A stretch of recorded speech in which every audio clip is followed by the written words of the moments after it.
जब मैं दिल्ली में नया नया आया 77 में, यूथ कांग्रेस का जनरल सेक्रेटरी बना, आपकी सरकार थी, हम हार गए थे, तो यहां कई लोगों, हम ज्यादा भाग रहे थे, तो कई लोगों ने हर वक्त मैंने सुना ये का मिसाल देते देते कि ये ज्यादा बोल रहा है, ज्यादा प्याज खा रहा। तो मेरी ये समझ में नहीं आया, ये ज्यादा प्याज खाने का क्या मतलब है।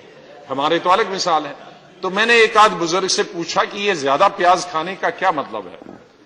कहा ज्यादा प्याज खाने का मतलब है कि एक ब्राह्मण मुसलमान बन गया। अब ब्राह्मण तो प्याज खाता नहीं, जो असली ब्राह्मण हमारे ट्रेजरर साहब बिल्कुल प्याज नहीं खाते। क्या प्याज नहीं खाता, लेकिन मुसलमान बन गया और मुसलमान ज्यादा प्याज खाते हैं।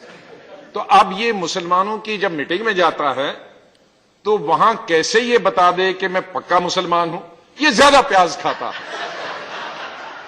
तो इसलिए जो हम उम्र भर प्याज खाए हैं, हमको नेशनलिज्म 24 घंटे कहने की जरूरत नहीं है। जो नया नया प्याज बने हैं मुसलमान, उनको ज्यादा नेशनलिज्म कहना कि हम हैं नेशनलिस्ट, हम नेशनलिस्ट है, हम नेशनलिस्ट है। या आप ज्यादा प्याज खाने वाले हो, इसलिए ये ज्यादा प्याज खाने से आपका ये तो नहीं कह सकता कि आप कौन सी जंग लड़ी, कौन बहादुर शाह जफर के वक्त में आप कहां थे, पहली जंग की लड़ाई में, दूसरी कहां थे, तीसरी कहां थे, गांधी के साथ कौन था, कौन किस जेल में गया, कौन कितने साल रहा, कौन पानीपत ये काला पानी चला गया, कौन कहां, वो सब कुछ है नहीं। तो इसलिए ज्यादा प्याज तो खाना है, स्वाभाविक है, खाइए आप। इतना प्याज मत खाइए कि वो कम हो जाए। इसलिए ये हमको मत बताइए कि राहुल गांधी वहां गया, कौन उसके पूछो नेशनलिस्ट है कि नहीं।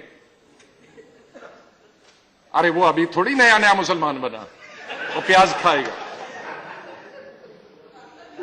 उसको नेशनलिज्म दिखाने की जरूरत नहीं, खून में है, उसके बाप में, उसकी दादी में, उसके दादा में, उसके परदादा में, उसके परदादा में, पोते परदादे मुझे गिनना मुश्किल होगा, और पूरी पार्टी के अंदर। प्लीज, अगर किसी को शौक है,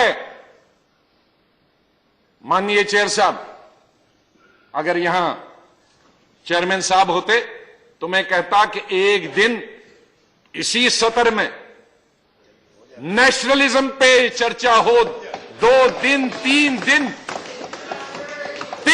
5 दिन, 1 हफ्ता हो, 1 हफ्ता हो,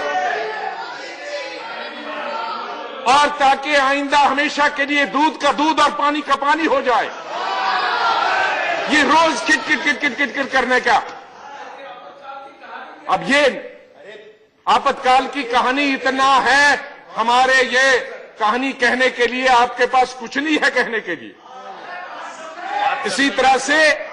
इसी तरह से जिन इंस्टीट्यूशन की आप बात कर रहे हैं, वो इंस्टीट्यूशंस भी हम ही ने बनाए हैं, आपने बनाया कोई नहीं, बर्बाद तो मत कीजिए।